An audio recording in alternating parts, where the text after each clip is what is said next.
The recent media report of his higher secondary senior tragically taking her own life was deeply saddening. It left me unable to find peace, as several questions emerged in my thoughts. Why couldn't she confide to anyone about her distress? Why didn't she reach out to her parents? What was her emotional state during that time? I pondered whether there were any indications of her emotional turmoil, and so many whys. While seeking answers to my questions, I encountered the term emotional intelligence. Let me delve in with few examples or incidents from my own life. One day, my younger daughter was struggling with her math homework. Instead of yelling and giving up, she told me how frustrated she is and she asked for help. On the other hand, my elder one's friend gets some upsetting news and cancels their plan to hang out. She understands why her friend doesn't want to socialize and she makes some other plans. These responses might not look like a big deal, but they are a sign of a vital skill set which form what is known as emotional intelligence. Obviously, this type of intelligence isn't measured in IQ test. Yet, they are crucial in helping us overcome obstacles and effectively handling situations. They also help us build a strong relationship with everyone around us. Emotional intelligence is especially helpful in kids with learning and thinking variables. At the same time, certain learning and thinking differences make it difficult for the children to develop EI. Just imagine the upsurge of challenges our children face with each and every passing day. Tasks that are easy for few are difficult for the others. Few may study harder, but irrespectively get poor grades. Few may feel embarrassed about their learning hiccups and more so reluctant to ask for help. Here's how my daughter optimized EI when she was dealing with her math homework. She realized that she's getting frustrated. She quickly considers the option of throwing her book down, but she thinks of a better way to respond. She explains to me that she's frustrated. She wants to try it by herself again, despite being frustrated, because she understands what she will gain in the long run. She asks me for help. Even if I push her a little too harder, she understands that I really do care for her and I want her to find success. She wants to go at a slower pace and try doing the problem by herself again. The next day, she waits until after the class and she tells the teacher that she was having difficulty understanding that particular problem. Without the application of emotional intelligence, the outcomes would have been radically different. For instance, she throws the pen down with frustration the minute she gets stuck with the problem. She yells at me when I go in to help. She thinks I'm there only to nag her. She storms out of the room and never comes back to try again. She finds no point in it. The next day, she tells the kid sitting next to her the assignment was stupid. And when the teacher asks to hand over the work, she says, I didn't do it. She never tells the teacher that she was having difficulty understanding the content. Emotional intelligence acts as a catalyst that can completely alter an individual's behavior and choices. Allow me to take a closer look at the evolution and importance of emotional intelligence. Emotional intelligence is the ability to manage both your own emotions and understand the emotions of people around you.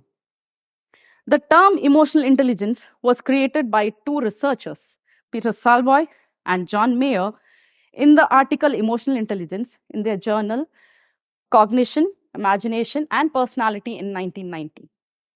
It was later popularized by Daniel Goleman in his book Emotional Intelligence in 1995. In the book, while working with emotional intelligence, Daniel Goleman cites the Harvard Business Review report that stated that EQ counts for twice as much as IQ and technical skills put together in determining who will be successful. Can you believe that? A 2003 review report of Harvard stated that 80% of the competency levels that differentiates the top performers from others lies in the domains of emotional intelligence.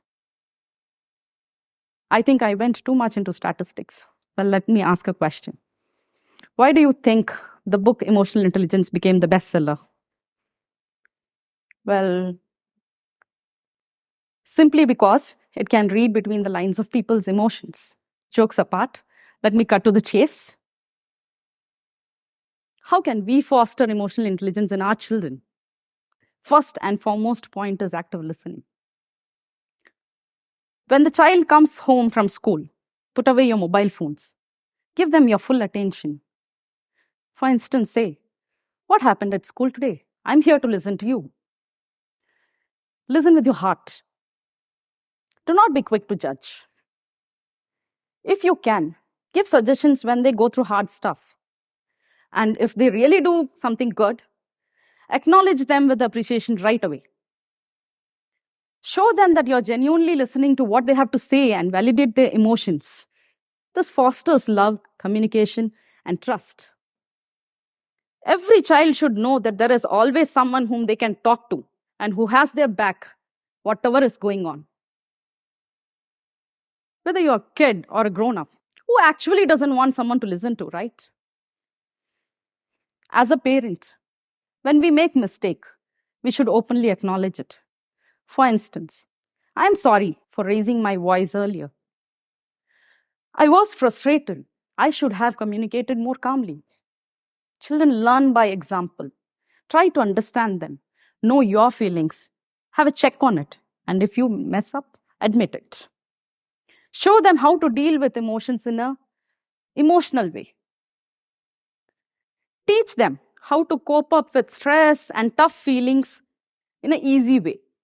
When children are upset or angry, we can suggest them to activities like drawing or going for a walk in nature. For instance, when I'm upset, I like to draw. What makes you calm down when you are angry or upset?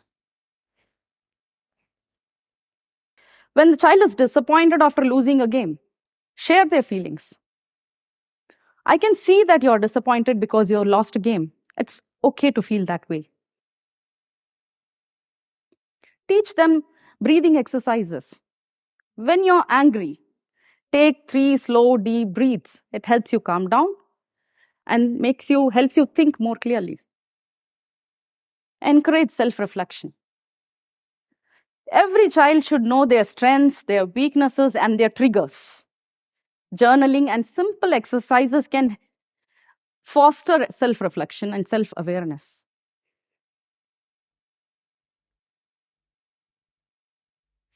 Let your child reflect the happenings of the day before bedtime.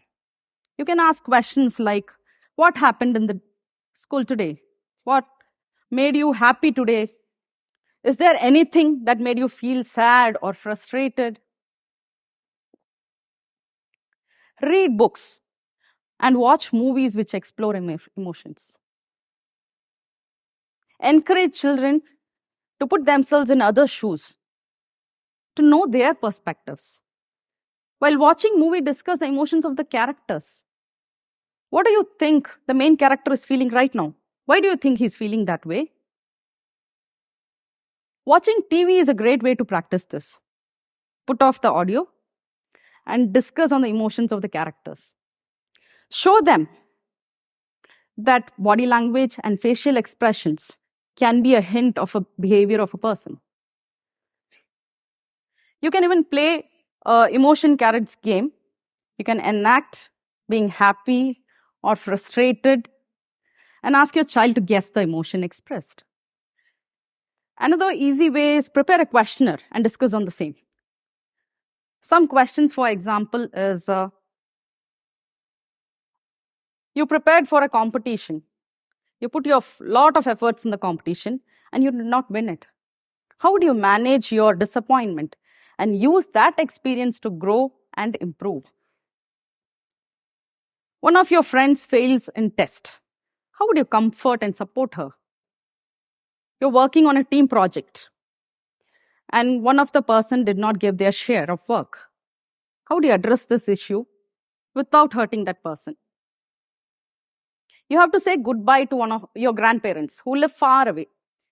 How would you manage your sadness and also maintain the bond strongly? Encourage the children to participate in voluntary activities. When you move out for delivering a care package to a sick friend or relative, you can take your child with you. This fosters empathy. And my most favorite one is consider getting a pet. Taking a dog on a wet or chill weather helps your child to learn that their preferences are always not on the first. Talking about teenagers, we are mostly unaware of the amount of stress our teenager kids are facing with amidst the numerous external factors like influence of social media, peer pressure, constant comparison with the peers. Be a pal to your teenager kid. Teach them how to handle relationships. Use social media effectively. Don't keep saying, back in those days, we used to be like this, we used to be like that. Why can't we get upgrades when mobile phones and laptops have upgrades? After all, the fundamental essence of human existence is growth and adaptability. If the child consistently struggles in handling behaviors and emotions, consider taking them to a child psychologist or therapist who specializes in emotional intelligence for guidance and support. Remember, developing emotional intelligence in kids is an ongoing process. It may vary from child to child. All we need to have is patience and support them till our children develop this crucial skill set. In a world where everyone is talking about AI potentially taking over most of the jobs, I have a question for you all. Do you think AI can fill in for EI? You may have your own answers, but here's my take. Dr. Amit Ray, an Indian writer and a passionate advocate of compassionate AI, said, and I quote, as more and more AI enters the world, more and more EI should enter leadership. And parenting is the most important leadership role one can play, isn't it?